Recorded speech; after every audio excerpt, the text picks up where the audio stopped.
Recording in progress. Hello, my beautiful friend. How are you? Man, am I glad you're here today.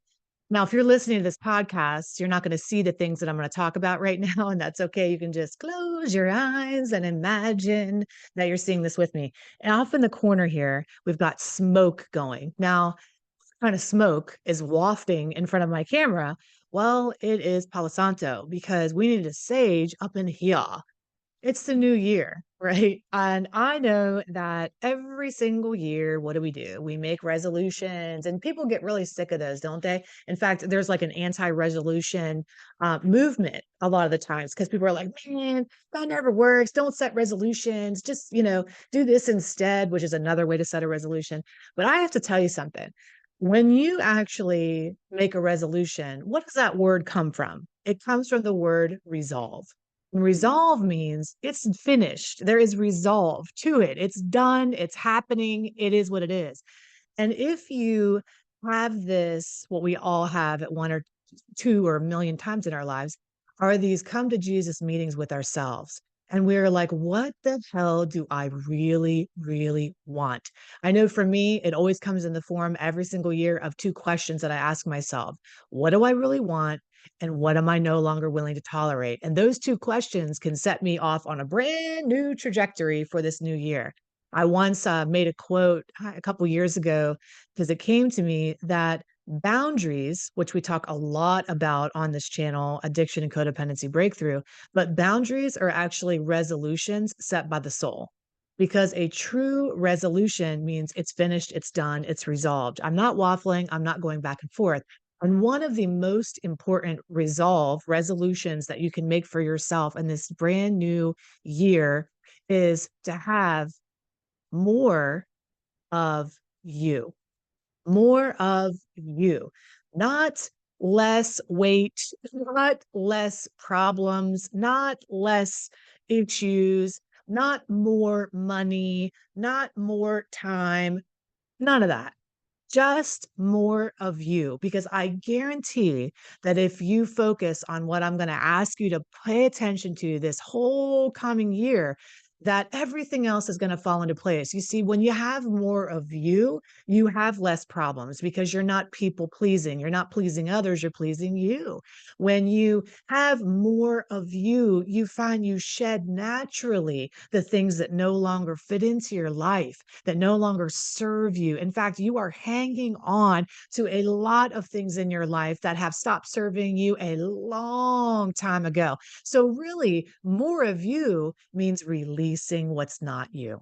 And when you release what's not you, the problems go with it because it's a problem because it's not you. It's not meant for you. It's not made for you. So today I'm going to walk you through four steps or four keys to unlock the door to more of you.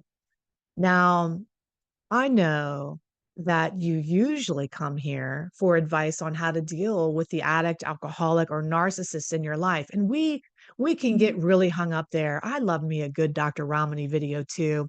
There's this other guy, and why do I always forget his name? He's got the white hair and he has the narcissist channel as well. And then we've got the wonderful family addiction, Amber Hollingsworth, that is just absolutely amazing and what she does with her family work.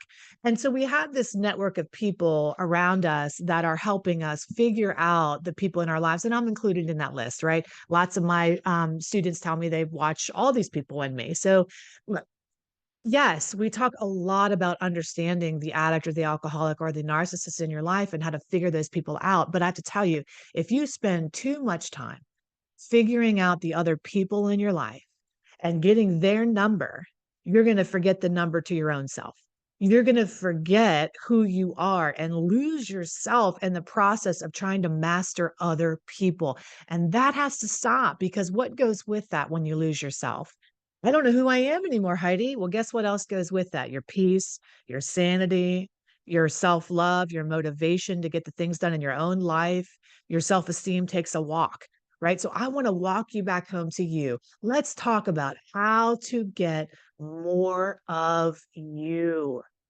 taking the focus off of the other people in your life and shining a light inside of yourself. Now, even if you wanted to attempt to shine a light on yourself, unfortunately, a light can't shine on itself without guidance and help sometimes. Sometimes we do need that outside perspective to help us figure ourselves out. I have mentors and teachers that I go to help shine a light on me and show me my blind spots. And I think that's so important when you're searching for, when you're doing this kind of work, that you find a qualified person who can help guide you along the path home to yourself. So if this resonates with you and you feel like I might be a good Sherpa on your path, then I want you to consider coming inside of one of my very intimate deep dive programs that are live coaching experiences. And we go and we're together for a period of 3 months at a time. And I come alongside of you and really pour into you personally. And we can only get so far with the podcasts and the videos. I had another person comment on one of my videos the other day and said, I wish you had 1,000 videos. Now I have about 500 videos and podcasts that are uploading, but I can tell you the reason that you can consume and consume and consume is because it doesn't quite satiate what you really need to be satiated, which is a personal relationship with me where I come alongside of you and pour into you personally, and you become a two-way street. That's what's missing in this consumption model that we have today, which is listen to the podcast and watch the videos. Now, look, I'm so grateful that you do because I believe you can go pretty far, but love, I want you to go all the way. And that requires an intimacy. That requires a back and forth between the two of us. We can have an exchange of energy flow between us where that healing can exponentially grow and take off. So let's dive into these four things. The first thing that you have to have is a desire. Now, and that might sound really silly. Well, of course, I have a desire. I have desire, but where is your desire? What is your desire currently? For many of you, it's a desire to fix another person. Can we just be real here? Your desire is that, well, Heidi, here's what I really desire: change that person, fix that person, make that person stop their behavior and be who I need them to be. And instead of worrying about making somebody else be who you need to be, who they need to be for you, you become who you need to be for you, and you let them be who the hell they are. That is the magic formula to inner peace right there, right? So the desire has to be shifted. Right now, it's an outward desire. You have to go from outward to inward. Heidi, I don't want to figure myself out because I'm perfect. Even when I say that, that sounds kind of silly, right? But the truth is that many of us are so used to putting all of our focus into other people that we don't see our own blind spots. We don't see how we're contributing to our own pain and suffering. And there are very specific ways we are personally contributing to our own personal suffering. I know I'm not minimizing the impact of another person's behavior on you. I've written books about how other people's behavior impacts those that they love, right? You can find those books on Amazon or over at HeidiRain.com and read more about how others impact us. But there comes a point in your healing journey where the desire has to be an inner dwelling, where you say, you know, I have a desire to actually be a student of myself. I have a desire to figure myself out once and for all. And this is so important if you notice that you keep repeating patterns over and over again. Right? If you have gotten out of one dysfunctional relationship just to jump into the next one, it's time that we recognize lovingly that we are the common denominator, and it's time for a deep dive. Now, not just searching for problems, not just a desire to answer the question, what's wrong with me, that we can also be plagued with, but a desire to figure out what's right with you too. A desire to figure yourself out, a desire to take the focus, like I said, off of other people and put it on yourself. Now, this also requires a level of detachment. The desire is mixed with the detachment. In order to figure out yourself in this next coming year, you have to detach from some other things. This is the second thing, detachment. Actually, there are 5 things, not 4. So as I'm talking, I'm realizing there's more. Now, isn't that cool? Isn't that cool?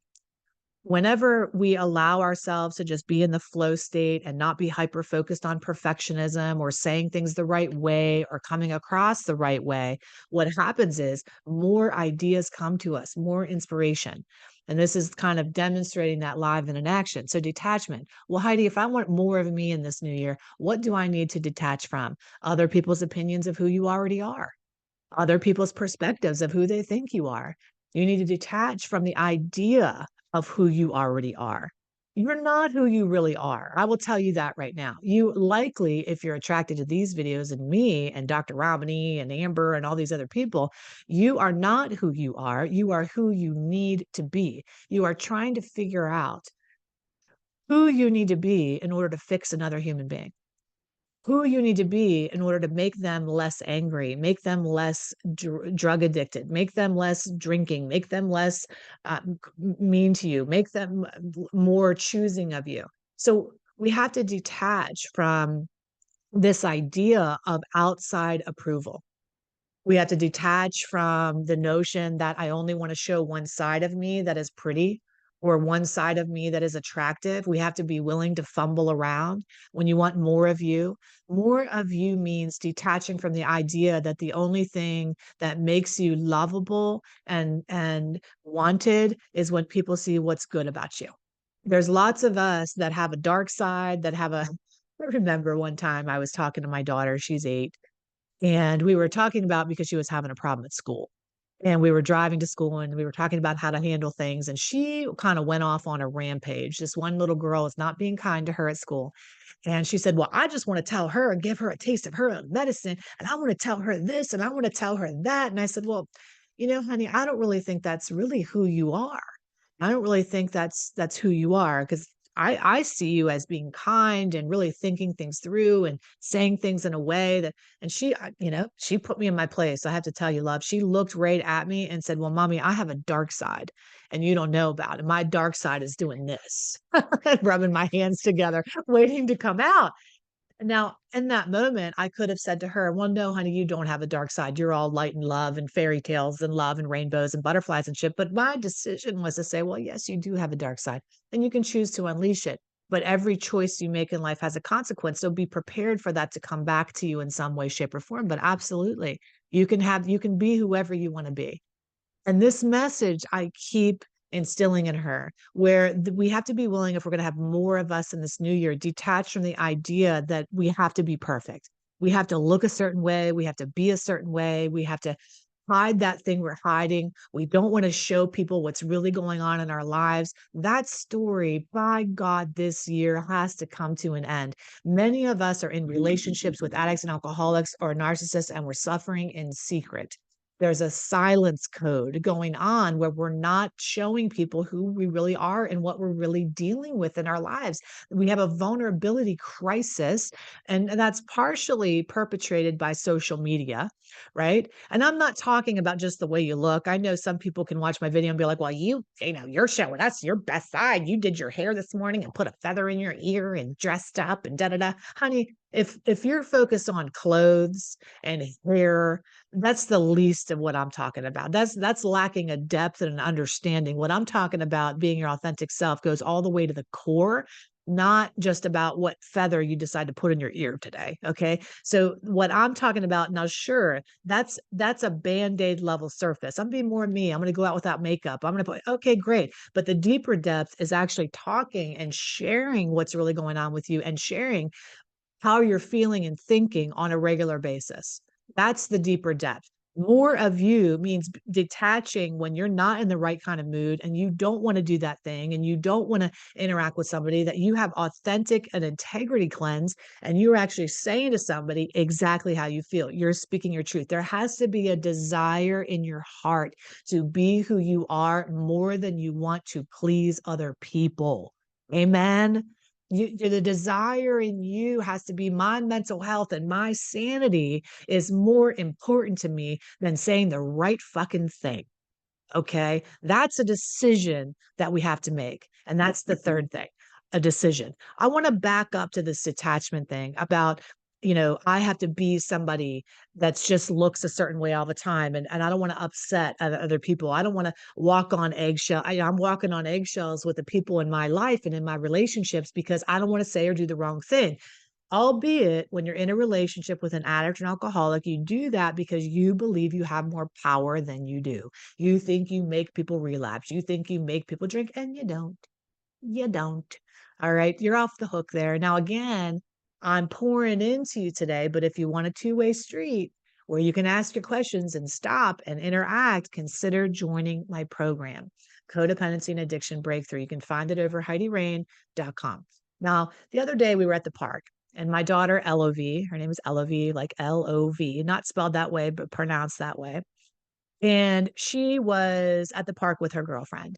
And her girlfriend was being whatever Elavie considered too much or kind of like getting on her nerves. So she said to her friend, "Hey, you're so dramatic. Can you just stop doing that because it's really bothering me and you're embarrassing me the way you're behaving," and kind of did this kind of talk. And I don't talk to her that way. I don't say that kind of stuff to her. I think that's just a natural thing that she has in herself. Like she partially because this is how we're programmed in our lives, just even out there, okay? Not even in our home, but everywhere that we want to look good, right? We want to be cute in front of the cute boy or we want to do whatever. So, anyway, her friend was really upset when she said that to her. And they both came over to me. We had a little picnic blanket. We were spending the day at the park, the afternoon. And her little friend went off after she felt a little bit better. And I talked to her. Then I talked to my daughter and I hugged her and I said, "Honey, you know, how do you feel if somebody would call you dramatic?" "Well, I'm not dramatic." I said, That's beside the point. What if you had a quirk about you that you would, and somebody would call you on out on it? How would it make you feel?" And she said, "Well, I wouldn't like that." And I would just tell them, I said, "Here's the bottom line. If you want to be who you are in life, you have to let other people be who they are too. You have to practice on other people first, right? Like I'm just going to let you be who you are and then I get to be who I am too." Now, this is such a key for you listening to this right now, watching this, because you spend so much energy trying to change other people and you're not allowing other people to be themselves because you're like, "I don't want that version of them, Heidi. I want them to be the sober version, the sweet version, the kind version, the loving version, not the asshole version or what have you." You don't get to pick that. People are who they are. And the art of detachment is letting people be who they are and then figuring out if that works for you. And I told my daughter, "Your friend is dramatic. If you cannot accept that about your friend, then you should release your friend back to the wild." Okay. Because ultimately, we want permission to be who we are in our relationships and friendships. That's what we want. "Well, Heidi, I cannot give my boyfriend, husband, wife, partner, lover permission to be who they are because who they are sucks." Well, honey, did you marry a partner or a project? Are you with a partner or a project? It's time to release the hostage and let people be who they are so you can be who of you are and have more of you in your life as well. Holla. Okay. After detachment, after desire, and after detachment of getting more of you comes the third thing that we must do, which is we must make a decision to have more of us. Now, a lot of the time, this is where we really don't. That's why we talked about a resolution. It's a New Year's resolution. "Oh, yeah, I'm going to make a resolution." My gym was packed. I have to tell you, I went to Zumba the other day. You may or may not know that I'm a Zumba devotee. And it was wall to wall with a bunch of people that I had never seen before in my life. And church was the exact same thing. So Zumba on Saturday was packed wall to wall, and church on Sunday was like, "Holy Hannah, wow, where are all these people coming from?" And and you know what'll be the test? What happens in 2 weeks, right? Because a true resolution is a resolve set by the soul. And many people just think it'd be a good idea to play around with the idea of focusing on myself more or losing weight or going to church or whatever. Okay, going to the gym. So you have to make a true decision that there's nothing else for you but this thing that you're going to do. There's no other option for you. As Tony Robbins would say all the time, if you're going to storm the island, take the island of success, you need to burn the boats because many people get on the island, realize how hard it is, and then get back in the boat and go back home, right? You've got to burn the boats if you're going to take the island, whatever that island is for you. And many times in my life, I did not do this. I dabbled around with change. I was like, well, I'm going to give it a shot. Drinking was one of those things with me where that was certainly a New Year thing every single year. I'm going to drink less. I'm not going to drink hard liquor. I'm just going to drink wine. Maybe I won't pregame before I go out. You know, the stories we tell ourselves. But the morning that I decided to quit alcohol, it's 13 years ago, 12 years ago, I don't keep track because why am I counting down the rest of my life? I don't know. That sounds crazy to me. But I made a decision that alcohol was not going to be a part of my life for the rest of my life. I don't believe in one day at a time. I believe that if you're torturing yourself daily with that decision, you wake up in the morning, you go, do I want to drink today? No, I got to redecide one day at a time. Do I want to drink today? No, I'm going to redecide. That to me is like mental torture. I wanted to decide once. So like my mentor, John Maxwell says, you make the decision one time and then you manage that decision you've already made daily. So I made the decision I wasn't going to drink. I don't need to wake up and say, is today going to be the day? You never know. What the fuck is that? Can you live your life like that? I know I can. Imagine if you were married to somebody and you made a commitment to them and then they woke up every morning and went, do I still feel like being married to you? Let's take it one day at a time. I mean, you would like be like, what the fuck? Get out of here. Right. We do that with our own lives of important things that matter to us. We say, well, let's just see if I feel like it tomorrow. I mean, that is such a prison that we put ourselves in. And I'm all about freedom around here. I want to help break you free from all the prisons you're in, psychological, emotional, financial. Okay. And that's just one of them, spiritual. All right. So you've got to make a true decision. How do you do that? You get leverage on yourself. Like Tony Robbins has said many times, people, and before him, thousands of people, you get leverage on yourself by doing an inventory, pain inventory and a pleasure inventory. You figure out how much pain it's costing you not to be your true self. How much pain is it costing you to have to put on a mask every day and pretend to be somebody you're not? I'm fine.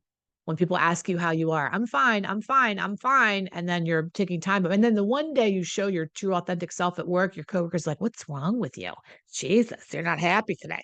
That's so annoying, isn't it? And you're like, can't I just be a human being? Yes, you have to allow yourself to be a human being first before other people start allowing you to be a human being. You're walking around like a Stepford wife, and then you wonder why when people go, what's up with you when you're having an off day? That's because of the Stepford wife the other days. That's because of the permagram you got going on there, right? So we need to make a true decision. We need to make a true decision and cut ourselves off from any other possibility. So what's the pain? What is it costing you to be who you're not meant to be in your life? And then the pleasure, what's on the other side of being who you really are? I can tell you it is a freedom like none other. I remember when the thought of even making videos like this was absolutely crippling to me. I was like, I'd have to plan. I'm going to tell you what, I'd have to plan for days. I'd obsess and agonize over what video I'm going to make, what am I going to talk about? And then even more so, I would put pressure on my speaking to tie it back to my business. Oh my God, well, make sure that these key points align with this. And it prevented me whenever I was being that perfectionistic and being somebody I'm not, which is just like a straight up marketer, right? A salesperson in the videos or trying to like, you know, and then I realized just get on there and talk. Just get on there and be yourself. Just get on there and say whatever comes up in the flow. Because when I'm tuned into God, and I spend my mornings meditating and doing the sage and calling in God and doing all that stuff, whatever God wants me to say is going to be so much freaking smarter than what I have on my own mind to say. More of me actually in the deeper, deeper steps means less of me and more of God, right? But we're not talking about that today. We've got to start with one step at a time, one step at a time. And many of us have abandoned ourselves. We've abandoned ourselves along the way. Either we did like a spiritual bypass, which is just we just bypassed ourselves and just went, God, heal me, take care of me. I don't want to look at myself. You just do everything. You know my defects. You know my flaws. You just do all that yourself. God, wash my hands of myself, and we give it over to God. God doesn't work that way. Everything in the universe is co-creative. You've got to do your part. Okay. There is a devotion that needs to happen. And a spiritual bypass is when you give everything over to God and you lose yourself in that process too. You have to maintain you because God works through you. You can't abandon you. You are important in this equation. Okay. So we start with self. I'm willing to look at my blind spots. I'm devoted to myself. We've been devoted to the other person, devoted to our partner that is struggling and with this, we're the sacrificial lamb, or we've devoted to a power outside of ourselves and totally abdicated all responsibility. There's a middle way. You're the middle way. You're the middleman. You are the one. Okay. You are your own soul's mate. And if you met your soulmate, wouldn't you just want to dive deep? Wouldn't you just want to get to know that person? There has to be a devotion, and there has to be dedication with that devotion. You can't be devoted to something. They're the same word. Devotion and dedication are the same word. Okay. So we need to make a decision that I'm going to be devoted to myself. That sounds so selfish, I know, for someone like you who is used to putting everybody else before you. But what has that been like for you? What has putting everybody else before you, what has putting everybody else before you led to at this point in time? You're lost. You've lost yourself. You've lost your interests. You've lost what matters to you. You've lost your sense of power and self-esteem. Price you've been paying is too high. All right. So a devotion to self. I want to say with the decision part as well, that whenever I put this quote in there, I have these little tiny notes today that I'm using just on the key points. I put all my whole sermon on one piece of paper. Um, two pieces of paper, but I wrote big. So I did make a note here with this decision, with this I think it was a decision or a devotion. Let me see. Dun, ba, dun, dun, dun. Yeah, it was a decision and a decision and a devotion. Because Lao Tzu said a journey of 1,000 miles begins with a single step, which most people think, oh, that means I just want to take the first step and let everything else unfold. And that's great. And Martin Luther King said that about the staircase. And you don't need to see the whole staircase, just take the first step. But what Lao Tzu really said in the Tao Te Ching was the journey of 1,000 miles begins beneath the feet. And that means you have to get moving in your own life. You can't wait to be moved. You have to move. And when we do a spiritual bypass, we want God to move us and just sit there and be moved without doing our part. A journey of 1,000 miles begins beneath the feet. You have to move. You have to walk into your own future. You have to walk into yourself. You have to move, and God will help you carry you when your feet are tired. But it's you moving the whole way. You can't bypass that. You can't get around that. That's just the way that it is, right? So let's review what we've talked about so far. We've talked about the first thing is you have to have a desire. You have to have a desire in your heart. Then you have to detach from what other people are thinking and feeling, and detach from this idea that you have to look perfect and be perfect if you're going to have more of you. We talked about I'm like, what did we talk about? It's a good sign that I'm just in the moment when I forget what I'm talking about. A decision, a true decision, right? To go all the way. And then, and then the last thing we're going to talk about is a depth. If you're going to have more of you, you have to be willing to go very deep. And sometimes that's a scary thing. In fact, for a lot of us, that's a scary thing. I don't want to go all the way down there. What am I going to find when I'm digging the hole of myself? What am I going to see? Good stuff too. Gold lives down there. Diamonds live down there. Okay. When our dogs do this thing with their hands, with their scratching my daughter, and I go, digging for diamonds, right? That's our thing. I mean, yes, you're digging for diamonds. You're going to excavate yourself. And along the way, you're going to find a lot of dirt and a lot of shit and a lot of rocks. But eventually, you're going to get to where, and that's how an excavation is. You got to be willing to get past the dirt and the stuff so you can unearth the beautiful, majestic amethyst and crystals and all the wonderful things that are waiting beneath the surface. But most people won't do that. I have to tell you, most people don't want to go deep. They are surface skimmers, man. They just want to stay steady. They don't want to go deep because they're afraid. And that's real. There's a fear of going deep. But I have to tell you, nothing good, it lives just here on the top. Nothing. All the good stuff is down underneath. Because, as the Bible says, and as we've learned in many spiritual teachings, when you're willing to go to deeper depths, you reach higher heights, deeper depths, higher heights. And so you have to be willing to excavate. You can't be satisfied with a surface answer. You have to be willing to be a student of yourself, like an explorer, and you put your little headlamp on and you're willing to go deep down into yourself.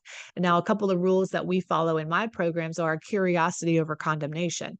curiosity over criticism. We follow an observing kind of thing where I'm just willing to take a look at myself. I'm willing to be curious about myself. I'm willing to dig and dive and ask questions, not condemn and criticize myself, but actually wonder, restore a sense of wonder about myself and a curiosity, a childlike wonder for myself.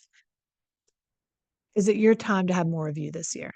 Are you willing to do these things that need to be done in order for you to excavate and unleash your authentic self?